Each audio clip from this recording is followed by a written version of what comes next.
The home is not a structure, it is the family.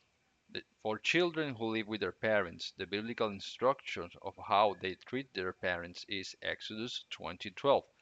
Honor your father and your mother, that your days may be long in the land that the Lord your God has given you. It was through your parents that you came into this world. And although some parents may be difficult, they are still your neighbors. It is written in Leviticus 9:18 and Matthew 22:39, you shall love your neighbor as yourself.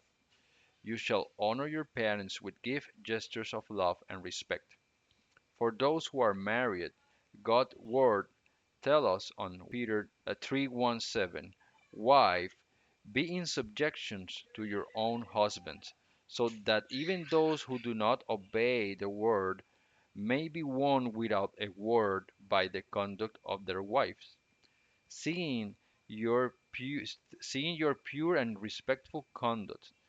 Your adorning should not be just outward adornment, such as braided hairstyles or gaudy jewelry or fine clothes, but rather should be inward, that of the heart, with the incorruptible beauty of a gentle and quiet spirit, which is very precious in the sight of God.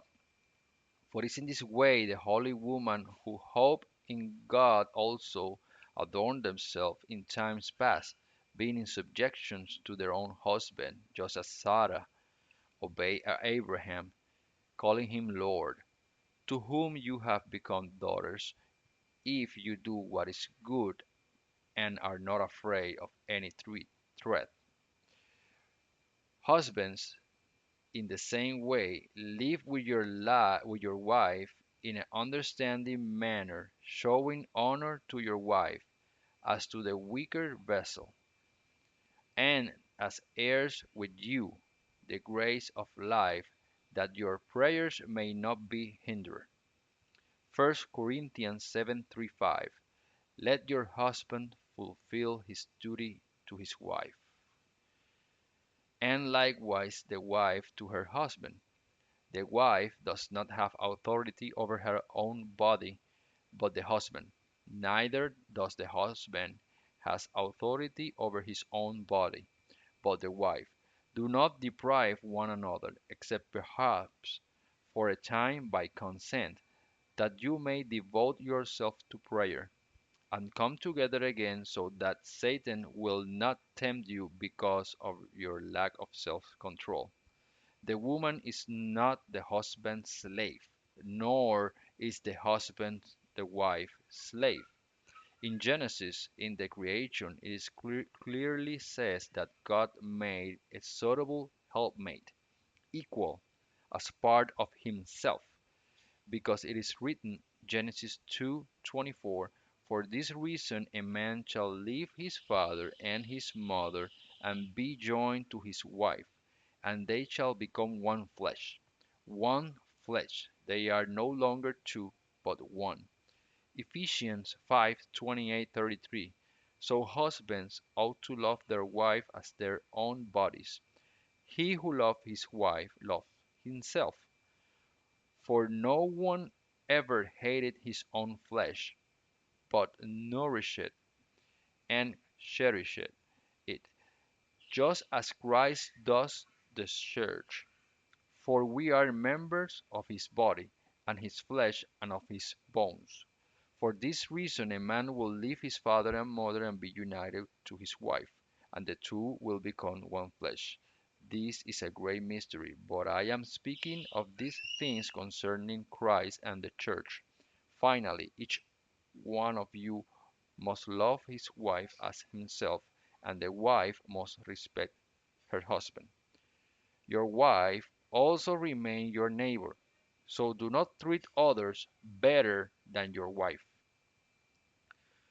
For those who are parents, the word tells us, Ephesians 6:4, fathers, do not provoke your children to anger, but bring them up in the training and instruction of the Lord. Colossians 3:21, fathers, do not provoke your children, lest they become discouraged. Understand this, your children do not belong to you but to God. They are children of God, and you are responsible for leading them to Christ. Psalm 127:3. Behold, the children are a heritage of God, and the fruit of the womb is a reward. Fathers and mothers, it is your responsibility to raise up a generation that loves, respects, fears, and honors God. Because of parents who did not understand their mission on earth to rise up a holy people for God, we have a lost generation today that does not fear or respect God, but rather serves the enemy of God. Your children are also your neighbors, so make sure you spend more time with them than with those outside, and that they lack nothing, because it is written in 1 Timothy 5:8, for if anyone does not provide for his own, and especially for those of his own household, he has denied the faith and is worse than an unbeliever. Are you a tithe payer, but your children are hungry and you have debts to pay? Take care of your children and your household debts, because the temple of God today is the body, that is the people, your neighbor, your family. God bless you.